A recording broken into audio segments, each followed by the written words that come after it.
Hola a todos, ¿cómo les va? En el hemisferio norte ya llegó el otoño. Dentro de unas semanas estaremos cambiando la hora. Así como hay mucha gente que le hace un tune-up a su carro, revisa frenos y plumillas, chequean las llantas antes del invierno, para mucha gente también es el momento apropiado para hacer un tune-up a su casa. Una casa es similar a un automóvil en el sentido que hay que darle mantenimiento en forma regular. Si no, cualquier pequeña falla puede ir creciendo y hacerse más caro y más complicado arreglarla. ¿Qué tan seguido debe uno de cambiar las baterías en el detector de monóxido de carbono o el detector de humo?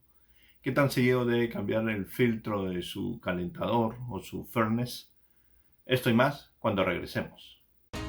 Tu casa, tu jato, tu choza, tu oído, tu guarida, tu gao, tu jacal, tu chante, tu cantón, tu cazuela, tu morada, tu hogar. Llámalo como quieras. El tema es que estamos hablando de casas. Una de las acciones más básicas en su lista debería de ser el filtro en su calentador o furnace en inglés. Cuando el calentador o furnace está en el ático, el filtro está detrás de una rejilla como esta, ya sea en la pared o en el techo. Fíjense que hay unos ganchos que le permiten abrir o cuando la cierra asegurar la rejilla. En algunos casos hay rejillas que no los tienen, solo están aseguradas con tornillos, lo que hace muy inconveniente abrirlas a cada rato. Y eso es porque allí no va el filtro. En los casos cuando el furnace está en el garaje o en un closet, es decir, cuando hay acceso fácil a él, el filtro está en el mismo furnace. Una vez que se remueve la cubierta, es muy fácil remover el filtro y reemplazarlo por uno limpio. Esto debe de hacerse cada 3 o cada 6 meses.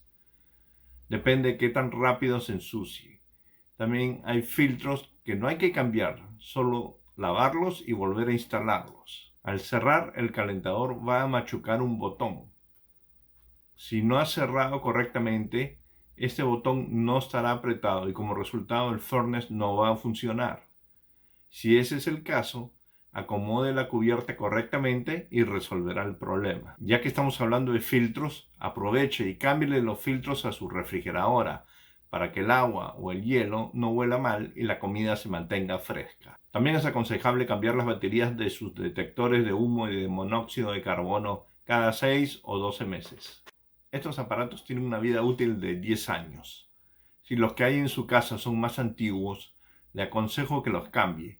Después de todo, si usted tiene familia, ¿acaso quiere correr el riesgo de que algo les pase por ahorrarse un par de dólares? En el exterior de la casa, tómese el tiempo de caminar alrededor y examinar las paredes, ventanas, etc.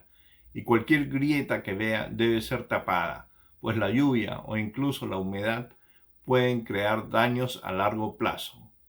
Un poco de epoxi y una capa de pintura le ayudarán a cerrar la grieta. En el interior de la casa puede usar caulking para cerrar cualquier orificio para que las hormigas u otros insectos no se metan.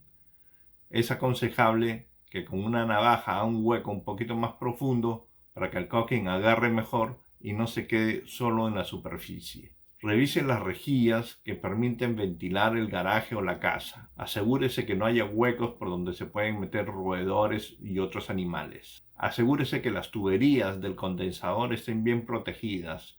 Aproveche antes de que empiecen las lluvias y limpie las canaletas de lluvia o los gutters. He visto hojas de árboles, animales muertos y hasta plantas que han crecido en ellas. El hecho de que no haya un árbol cerca no quiere decir que la canaleta esté limpia. El polvo que se acumula en el techo se desliza cuando llueve y crea barro en la canaleta. Como consecuencia de esto, el agua se atora.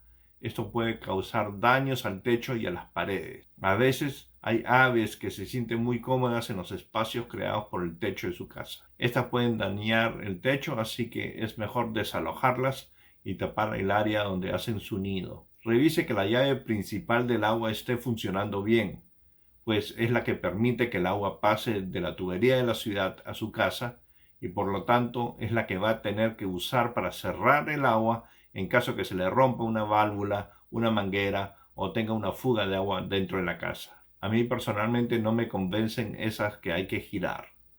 Prefiero las chatas, esas que uno gira 90 grados. Queda muy claro cuando pasa el agua, cuando está paralela a la tubería y cuando no pasa. cuando está perpendicular. En todo caso, si necesitara cerrar el agua y la llave no funciona, tendrá que cerrar la válvula de la ciudad. Para eso necesitará una llave especial, como esta, que puede conseguir en Home Depot o Lowe's. Si no la tiene, trate usando un desentornillador.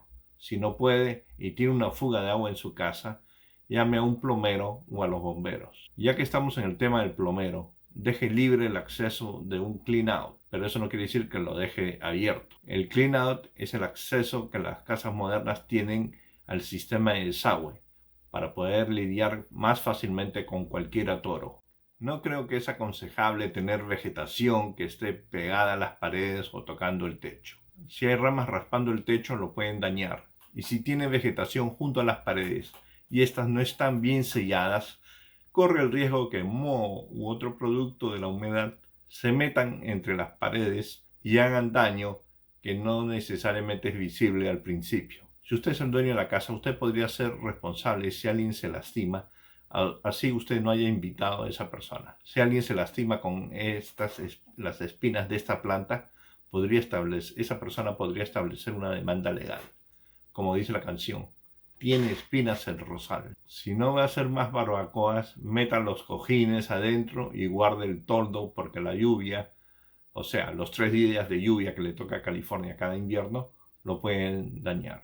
Para terminar, hay muchas ventajas en ser dueño de una casa, pero también hay ciertas desventajas. Ser responsable por el costo del mantenimiento es una de ellas. Aún así, es mejor gastar un poquito de dinero al principio y hacer la reparación que esperar a que el problema crezca y después sea aún más costoso. Incluso si usted es inquilino, hay algunas cosas que le corresponde cubrir, como por ejemplo las baterías del detector de humo o el detector de monóxido de carbono, el filtro del furnace. Esto le ayudará a conservar energía y reducirá su costo mensual. Recuerde, esos detectores solo tienen un tiempo de vida de unos 10 o 15 años. Si usted está corto de fondos para hacer reparaciones necesarias, hay organizaciones sin fines de lucro que le pueden ayudar con el techo, el sistema eléctrico, cambiando aparatos electrodomésticos por unos más modernos, etc. Por ejemplo, PG&E tiene un programa donde le pueden dar un refrigerador nuevo y le cambian las lámparas y las luces de su casa a las personas de bajos ingresos. Por ejemplo, en el condado de Alameda hay organizaciones como Renew Alameda County, y el website lo voy a poner en las notas, que le dan préstamos para que le haga arreglos esenciales a su casa. Le pueden prestar hasta $150,000 y hasta la mitad de la deuda tendría un interés de 1%. Por supuesto que hay otros requisitos para ser aprobados por el programa. La mayor parte de estos tienen un límite en los ingresos familiares. Otro programa es Rebuilding Together. Ellos ya están trabajando en Florida, ayudando a las víctimas del huracán Ian. El Departamento de Vivienda y Desarrollo Comunitario o Habitat for Humanity también le pueden ayudar. Busquen el área de desarrollo comunitario en el website de la ciudad o el condado donde vive. Pero cuando busque en la computadora, tenga cuidado. Donde hay dinero, hay pillos. Sea cuidadoso y juicioso, porque no me extrañaría que algunas personas hayan creado un website y traten de embaucarlo. No digo que alguno de estos websites sea deshonesto, solo digo que sean cuidadosos. En un futuro episodio hablaremos sobre el fraude y servicios innecesarios. Es imperativo que mantenga su casa en condición decente, pues no solo es para su beneficio, sino que si no lo hace, la ciudad le podría exigir que haga las reparaciones si considera que afectan la salud o seguridad de los vecinos o los propios habitantes de la casa. Y han habido varios casos donde la ciudad, a través de un juez, se ha hecho responsable por esas reparaciones y luego le pasan la factura al dueño. Y si éste no tiene dinero para pagarle a la ciudad, pues le ponen un gravamen a la casa y podrían obligarle a venderla para saldar la deuda. Es más, ya lo han hecho. Ya hablaremos de eso en un futuro episodio. No se olvide de suscribirse para que no se lo pierda. Recuerde, este video es solo para dar información general. No estoy dando consejos individuales, ya que yo no conozco su situación en particular. Si este video le parece informativo, relevante, interesante, brillante, entonces compártalo con amigos, apriete el pulgar hacia arriba y suscríbase. Hasta la próxima, donde seguiremos hablando de casas.